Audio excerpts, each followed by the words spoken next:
தேடும் பாவிக்கு அருளுகின்றார். நேரில் வேண்டிடும் துரோகிக்கு இறங்குகின்றார்.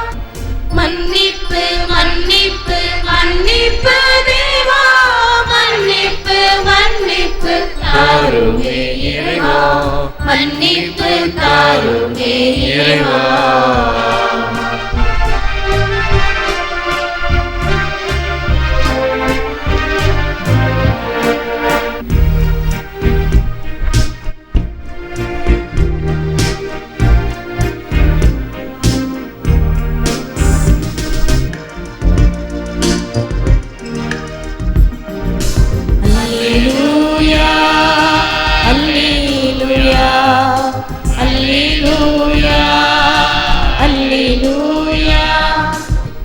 சீரியனல் உள்ளத்தோடு வார்த்தையை கேட்டு அதை காத்து மன உறுதியுடன் பலன் தருகிறவர் பேறு பெற்றோர். அல்லேலூயா. ஆண்டவர் உங்களோடு இருப்பாராக. புனித மத்தேயு எழுதிய நற்செய்தியிலிருந்து வாசகம். ஆண்டவரே, உமக்கு மகிமை. மகிமை அதிகாரம். அக்காலத்தில் இயேசு தம் சீடருக்கு கூறியது, விதைப்பவர் உவமையை பற்றி கேளுங்கள். வழியோரம் விதைக்கப்பட்ட விதைகளுக்கு ஒப்பானோர் இறை ஆட்சியை குறித்த இறை வார்த்தையை கேட்டும் புரிந்து கொள்ள மாட்டார்கள். அவர்கள் உள்ளத்தில் விதைக்கப்பட்ட விதைகளை தீயோன் கைப்பற்றி செல்வான். பாறை பகுதிகளில் விதைக்கப்பட்ட விதைகளுக்கு ஒப்பானோர் இறை வார்த்தையை கேட்டவுடன் அதை மகிழ்ச்சியோடு ஏற்றுக்கொள்வார்கள். ஆனால் அவர்கள் வேறற்றவர்கள். எனவே அவர்கள் சிறிது காலமே நிலைத்திருப்பார்கள். இறை வார்த்தையின் பொருட்டு வேதனையோ இன்னலோ நேர்ந்தவுடனே தடுமாற்றம் அடைவார்கள். முட்செடிகளுக்கு இடையில் விழுந்த விதைகளுக்கு ஒப்பானோர் இறை வார்த்தையை கேட்டும் உலக கவலையும் செல்வமாயையும் அவ்வார்த்தையை நெருக்கி விடுவதால் பயன் அளிக்க மாட்டார்கள். நல்ல நிலத்தில் விதைக்கப்பட்ட விதைகளுக்கு ஒப்பானோர் இறை வார்த்தையை கேட்டு புரிந்து கொள்வார்கள். இவர்களுள் சிலர் 100 மடங்காகவும், சிலர் 60 மடங்காகவும், சிலர் 30 மடங்காகவும் பயன் அளிப்பர். இது கிறிஸ்து வழங்கும் வாழ்வு தரும் நற்செய்தி. The cares of the world and the lure of wealth choke the word. உலகக் கவலையும் செல்வ மாயையும் அவ்வார்த்தையை நெருக்கி விடுவதால் பயன் அளிக்க மாட்டார்கள். தேச அன்பார்ந்தவர்களே, அன்பார்ந்த பிள்ளைகளே, அன்பார்ந்த தொலைக்காட்சி விசுவாசிகளே, hearing God's word involves listening to it with our mind, our heart and our soul. The word of God can redirect our will, cleanse our emotions, enlighten our mind, quicken our whole being. இறைவனின் வார்த்தைக்கு செவிமடுப்பது என்பது நம் முழு மனதுடனும் ஆன்மாவுடனும் கேட்பதில் அடங்கி இருக்கிறது. இறைவனின் வார்த்தை நம் விருப்பத்தை மாற்ற வல்லது. நம் உணர்வுகளை சுத்தப்படுத்தும். நம் மனதிற்கு ஒளி ஊட்ட வல்லது. நம் செயல்கள் முழுமையும் துரிதப்படுத்துகின்றது. ஆண்டவருடைய வார்த்தை பலமுறை நாம் இதனுடைய விளக்கங்கள் கேட்டிருக்கிறோம். ஒரு அப்பா கிட்ட பையன் வந்து கேட்குறான், அப்பா, ஞாயிற்றுக்கிழமை தோறும் மறைக்கல்வி வகுப்பில் ஒரு வசனத்தை மனப்பாடம் செய்ய வேண்டும் என்று சொல்லி வற்புறுத்துகிறார்கள். அதை நான் கஷ்டப்பட்டு மனப்பாடம் செய்து ஒப்புக்கிறேன். அடுத்த வாரம் வேறொரு வசனத்தை கொடுக்குறாங்க. போன வாரம் கற்றுக்கொண்டது மறந்து விடுகிறது. மறுபடியும் புதிய வசனத்தை மனப்பாடம் செய்கிறேன். அதுக்கு அடுத்த வாரம் அது மறந்து போகுது. ஏன் இப்படி மனப்பாடம் செய்ய வேண்டும்? படித்தால் போதாதா? அந்த அப்பா ஒரு விளக்கத்தை தர வேண்டும் என்று சொல்லி பேப்பர்களை எல்லாம் போடுகின்ற வேஸ்ட் பேப்பர் பாஸ்கெட் இருக்கிறது அல்லவா, அதை வெளியே கொண்டு போய் குப்பையை கொட்டிவிட்டு அதில் தண்ணீர் எடுத்து வா அப்படின்னு சொன்னான். நான் சொல்கிறேன், அப்பா அந்த குப்பை கூடையில் கண்ணு கண்ணாக இருக்குது, அதில் தண்ணி நிற்காதே, அதில் போய் தண்ணி எடுத்துகிட்டு வர சொல்கிறீங்களே, நான் சொல்கிறத செய் அப்படின்னு. உடனே இந்த பையன் வெளியில் எடுத்துகிட்டு போய் குப்பையை கொட்டிட்டு அதில் ஒரு பக்கெட் தண்ணி ஊற்றுறான். தண்ணி எல்லாம் வெளியில் வந்துடுது. 2வது பக்கெட் தண்ணி ஊற்றுறான். தண்ணி எல்லாம் வெளியில் வந்துடுது. அப்படியே ஈரம் சொட்ட சொட்ட அப்பா கிட்ட எடுத்துகிட்டு வரான். என்னப்பா, இந்த கூடையில் போய் தண்ணி கொண்டாட சொன்னீங்களே, இந்த கூடையில் கொஞ்சம் கூட தண்ணி நிற்கலையே, ஊற்றின தண்ணி எல்லாம் வெளியில் போயிடுச்சே, இதில் போய் எடுத்துகிட்டு வர சொன்னீங்களே அப்படின்னப்ப அப்பா என்ன சொன்னார், மகனே, இந்த கூடையை நீ எடுத்து சென்ற பொழுது எப்படி இருந்தது? கூடையில் குப்பை இருந்தது, கூளம் இருந்தது, அழுக்கு இருந்தது, பிசுக்கு இருந்தது. அதை கொட்டிவிட்டு நீ தண்ணீர் ஊற்றும் பொழுது தண்ணீர் அதில் தங்காவிட்டால் கூட நீர் மறுபடியும் மறுபடியும் தண்ணீர் ஊற்றியதால் குப்பை கூடையில் இருந்த அழுக்கு பிசுக்கு எல்லாம் அடித்து கொண்டு போய்விட்டதல்லவா? அதே போன்று உன்னுடைய உள்ளத்தில் ஆண்டவருடைய வார்த்தை தங்காவிட்டால் கூட, மனப்பாடம் செய்கிறாய், தங்காவிட்டால் கூட மறுபடியும் மறுபடியும் ஆண்டவருடைய வார்த்தையை நீ உன் உள்ளத்தில் போட்டு வைத்தாயானால் அது உன் உள்ளத்தின் அழுக்குகளை கழுவும். அதைத்தான் இப்பொழுது நாம் தெளிவாக பார்த்தோம். நம் உணர்வுகளை சுத்தப்படுத்தும், நம் மனதிற்கு ஒளி ஊட்ட வல்லது, நம் செயல்கள் முழுமையும் துரிதப்படுத்துகிறது. வார்த்தை அறிபவர் மாயவர்க்கு ஆளன்றி ஆவாரோ, போர்த்த பிறப்பொடு நோயொடு மூப்பொடு இறப்பு இவை போர்த்து பெரும் துன்பம் வேர் அற நீக்கி தன் தாளின் கீழ் சேர்த்து அவன் செய்யும் சேமத்தை எண்ணி தெளிவுற்றே. வார்த்தைகள் ஆழமான வார்த்தைகள். அதில் இந்த முக்கியமான கருத்தை மட்டும் சொல்லுகிறேன். நம்மை சுற்றி இருக்கக்கூடிய துன்பம் வேர் அற நீக்கி, வேர் அற நீக்கி, இது ஒரு முக்கியமான கருத்து. நோய் நாடி, நோய் முதல் நாடி. நோயை போக்க வேண்டும் என்றால் அதற்கு என்ன காரணம் என்பதை தெரிந்து அதை நீக்க வேண்டும். கட்டி நமக்கு ஏதாவது வந்துச்சுன்னா, கட்டி ஆப்ரேஷன் செய்யும் போது மருத்துவர் என்ன செய்வார்?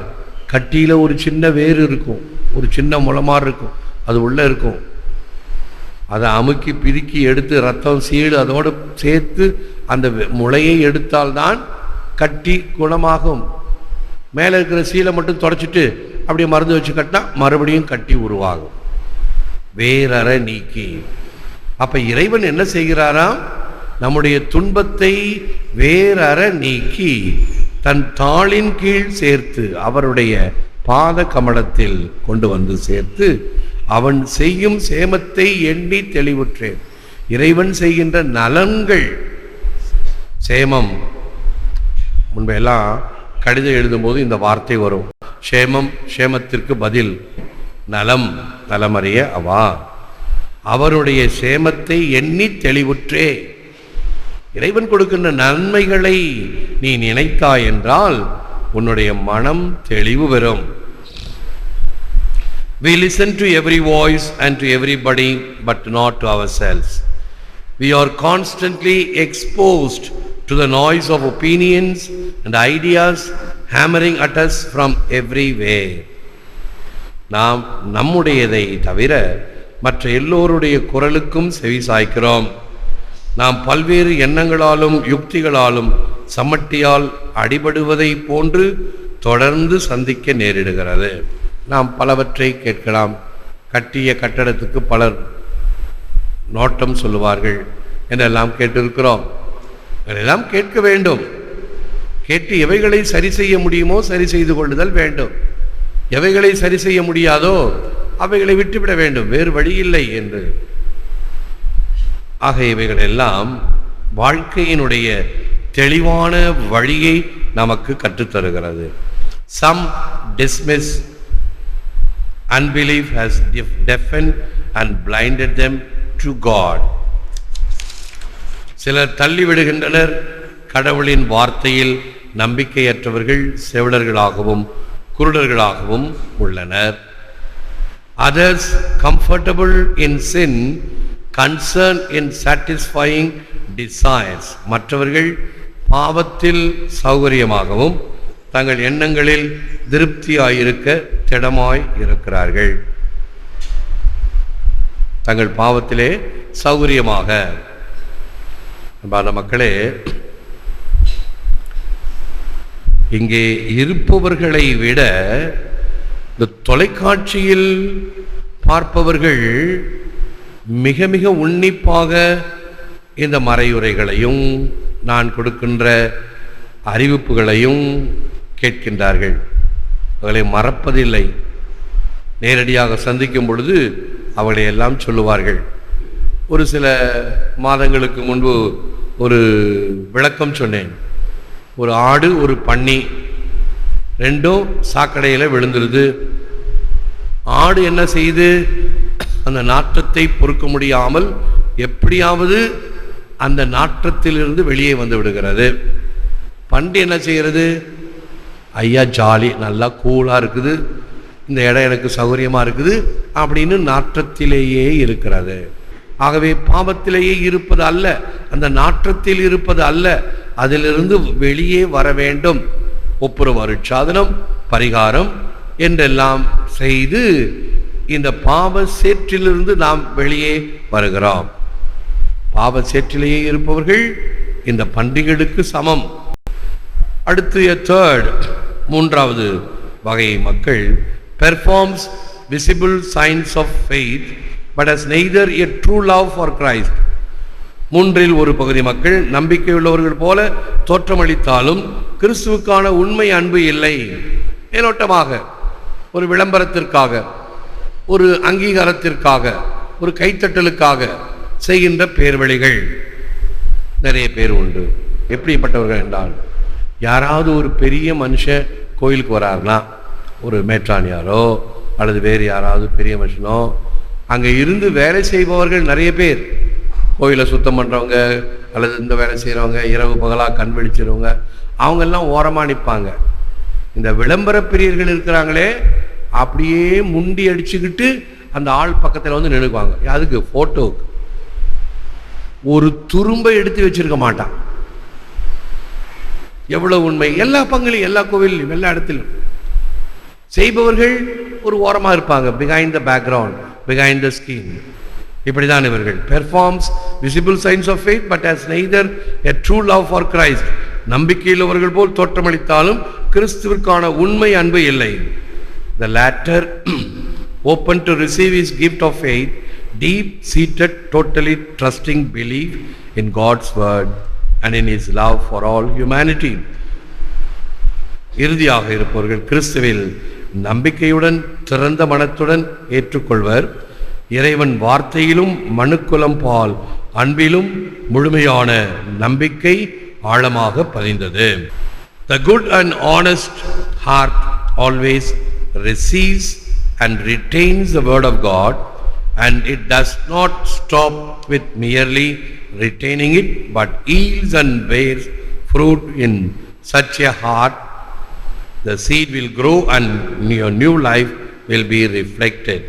நல்ல நேர்மையான இதயம் எப்பொழுதும் இறைவனின் வார்த்தையில் நிலை கொள்ளும். அந்த இதயம் நிலை கொண்டதோடு மட்டுமல்லாமல் மிகுந்த பலனளிக்கும். அத்தகைய இதயத்தில் விதை நன்றாக வளர்ந்து புது வாழ்வை பிரதிபலிக்கும். இதுதான் ஆண்டவருடைய வார்த்தை செயல்படுவது. ஆண்டவருடைய வார்த்தை, வல்லமையான வார்த்தை செயல்பட செபிப்போம். முழந்தால் இருப்போம். Lord Jesus, word of God and sower of seed, open our hearts and minds to the riches of eternal life which your sowing holds out to us. ஆண்டவராகிய இயேசுவே, வார்த்தையான இறைவனே, விதை விதைப்பவரே, எங்கள் இதயங்களை திறந்துவிடும். விண்ணக வாழ்வின் செல்வங்களுக்கு எங்கள் மனங்களை உம்முடைய விதைப்பில் நிலைக்கச் செய்யும். ஏற்று வரமருளும் இறைவா, காக்கும் கரங்களினால். ஆமென், ஆமென். நன்றி. எழுந்து நிற்போம், ஆசை பெறுவோம். ஆண்டவர் உங்களோடு இருப்பாராக. உம்மோடும் இருப்பாராக. எல்லாம் வல்ல இறைவன் பிதா சுதன் பரிசுத்த ஆவி உங்களை ஆசீர்வதிப்பாராக. சென்று வாழுங்கள், திருப்பலி நிறைவேறிற்று. இறைவா உமக்கு நன்றி.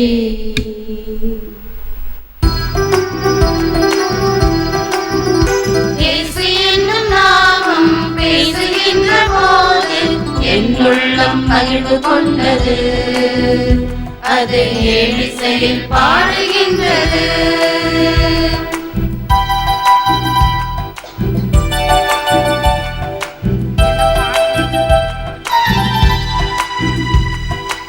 பிதாசுதன் பரிசுத்த ஆவியின் பெயராலே ஆமென். இயேசுவுக்கே புகழ், மரியே வாழ்க. அன்பர்களே, ஒவ்வொரு வீடியோவின் கீழும் மறையுரை விளக்கங்கள் உள்ளன.